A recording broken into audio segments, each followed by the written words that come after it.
Welcome to Thursday, July 15th, 2021. Welcome to the Day Weather Podcast. Thanks for listening and watching today. It's going to be summer warm with late-day thunderstorms.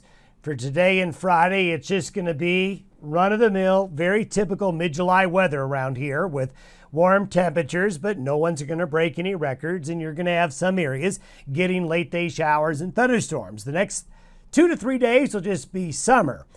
We're going to see scattered showers and thunderstorms through Saturday, maybe some areas Sunday. In a few areas, a few thunderstorms will get strong to severe. We had some large hail and heavy rain with some of the thunderstorms in portions of Wyoming and Colorado yesterday, and more flash flooding in parts of Colorado, Utah, and Arizona as well. Now, we're going to have drier weather move in late this weekend through the early part of next week before moisture returns.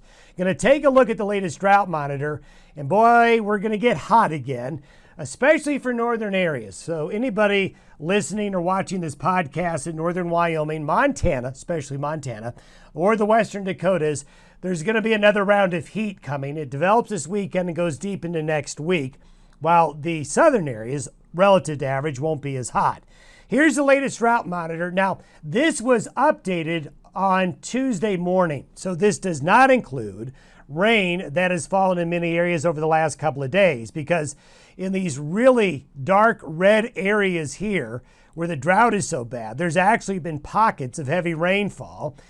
Maybe not enough to change the map, but those areas have gotten rain. And you can still see the arch of heat and dryness continues to show up even into the Corn Belt. We still have those dry areas in northern Indiana, northern Illinois into northern Iowa, and portions of the Dakotas and the northern plains back to the Pacific Northwest and Great Basin. That map has looked the same for a while. Now, this is a new dry area that has begun to develop, while areas of eastern Colorado into here, areas that are white, are looking at near average soil moisture conditions. In the last 2 weeks, I want to show you where the rain has fallen. So you can see the orange, yellow, brighter colors. That's where the heavier rains have been. And you can notice the mountains of Colorado, parts of the mountains of Wyoming, look at New Mexico, and look at Arizona, down into the panhandles here. Then look at the rain that fell in the Dakotas and parts of Nebraska. These areas have received some really beneficial rains, as well as parts of Montana and northern Wyoming over the last couple of weeks. So that's good news. Whether or not we can continue to make dent in the drought, well, we'll have to see how it goes with the monsoon later this month. Talking about the heat that's building, this is by Sunday morning.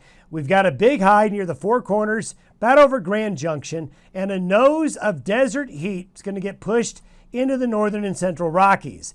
Alberta, Saskatchewan, Manitoba, Montana, northern Wyoming, Idaho, eastern Oregon, the Dakotas, you're going to really get hot relative to average. The heat builds with Wednesday. That ridge of high pressure is still there. Now, moisture is going to get drawn in, and we're going to see showers and thunderstorms down here early in the week, but we're going to have a lot of heat up here in the northern plains and the northern Rockies. So we do need to get ready for another little round of, let's call it a 5 to 7 day heat wave, 5 to 7 days of much above average temperatures in this area right here. As we look at the next 10 days, this is what temperatures look like relative to average. Look at the contrast. We continue to have below average temperatures relative to normal in the south central and southern areas of the United States, while it's the northern part of the U.S., back to the Great Basin in California, that has the heat. So the real warm air here, and relative to average, the real cool air there. That's the way it's been all summer. And you know what?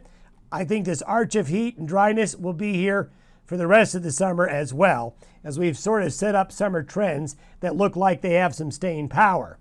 This is the precipitation forecast through Sunday afternoon. So there's going to be more desert southwest, more Rocky Mountain shower and thunderstorm activity. It's just not going to maybe be as widespread as the last couple of days. But the mountain areas of Utah, Colorado, New Mexico, and Arizona, and even look at back into Nevada, even Las Vegas could get rain, even some rain in the deserts of California with these showers and storms through the weekend will be possible.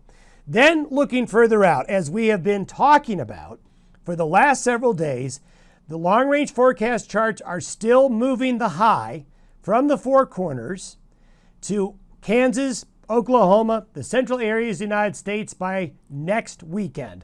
The weekend of the 24th and 25th and the following week, the door to the monsoon is still open. And this is what the 15-day precipitation forecast looks like. And you can see all the red and the blues, the greens there and the yellows. And that's showing a rather robust monsoon moisture flow beginning late next week.